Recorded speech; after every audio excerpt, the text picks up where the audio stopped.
Corona के मोर्चे पर एक गुड न्यूज आपको दिखाते हैं। कोविड के खिलाफ जंग में वैक्सीन सबसे बड़ा हथियार है और भारत के वैक्सीन तर्कश में एक और वैक्सीन आ गया है। और ये वैक्सीन है नेजल वैक्सीन, जिसका इस्तेमाल बूस्टर डोज के तौर पर किया जाएगा। सरकार ने इसे मंजूरी दे दी है और कोरोना के खिलाफ वैक्सीनेशन अभियान में भारत ने पूरी दुनिया में अपना लोहा मनवाया है। नए वैक्सीन के आने से ये लड़ाई और मजबूत होगी।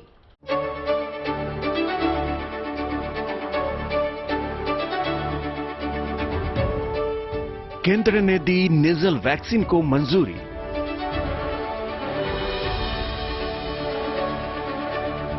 बूस्टर डोज के तौर पर होगा इस्तेमाल। सरकार ने वैक्सीनेशन प्रोग्राम में किया शामिल। कोरोना की आहट से केंद्र ही नहीं, राज्य सरकारें भी सतर्क हो गई हैं। मंत्रालय धड़ाधड़ एक्शन ले रहे हैं। लोगों को सलाह भी दी जा रही है कि वो मास्क पहने, भीड़ भाड़ से बचते हुए सोशल डिस्टेंसिंग का पालन करें। सूत्रों के मुताबिक गुड न्यूज ये है कि केंद्र सरकार ने भारत बायोटेक की नेजल वैक्सीन को मंजूरी दे दी है। इस वैक्सीन का इस्तेमाल बूस्टर डोज के तौर पर किया जाएगा। यही नहीं, सरकार ने इस वैक्सीन को कोविड-19 वैक्सीनेशन प्रोग्राम में शामिल कर लिया है। नेजल वैक्सीन की शुरुआत प्राइवेट अस्पतालों से होगी। भारत बायोटेक की इस वैक्सीन का नाम BBV1154 है। वैक्सीन को 18 साल से ऊपर के लोगों को दिया जाएगा। DGCI ने भी भारत बायोटेक की नेजल कोविड वैक्सीन को पहले ही मंजूरी दे रखी है। 4000 वॉलंटियर्स पर हो चुका है इसका क्लिनिकल ट्रायल।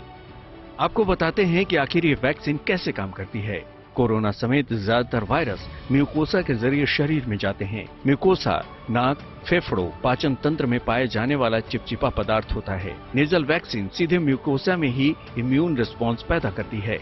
वैक्सीन पोर्टल के डेटा के मुताबिक अब तक 95 करोड़ से ज्यादा लोग वैक्सीन की दोनों डोज ले चुके हैं, लेकिन बूस्टर डोज लेने वालों की संख्या अभी भी काफी कम है, जिसे बढ़ाने की जरूरत है। लेकिन डॉक्टर्स और एक्सपर्ट्स का कहना है कि भारत में इससे डरने की बिल्कुल भी जरूरत नहीं है, बल्कि अलर्ट रहने की आवश्यकता है। हमारे को डरने की जरूरत इसलिए नहीं है क्योंकि ऑलमोस्ट काफी लोगों के अंदर नेचुरल इन्फेक्शन हुआ और फिर काफी तादाद में लोगों ने वैक्सीन लगवाया है।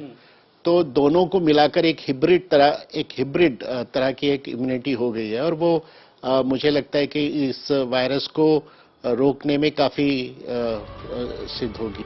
हालांकि कोरोना को मात देने के लिए पहले की तरह 5 हथियारों का इस्तेमाल करने का सुझाव सभी जानकार दे रहे हैं। ये हथियार हैं टेस्ट, ट्रैक, ट्रीट, टीका। साथ ही सबसे जरूरी और आखिरी हथियार है कोरोना नियमों का सख्ती से पालन करना।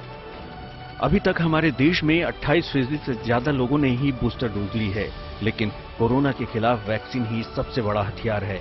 ऐसे में बूस्टर डोज जल्द से जल्द लगवाएं। कोरोना से डरिए नहीं, जमकर डटिए और इस महामारी को मात दीजिए।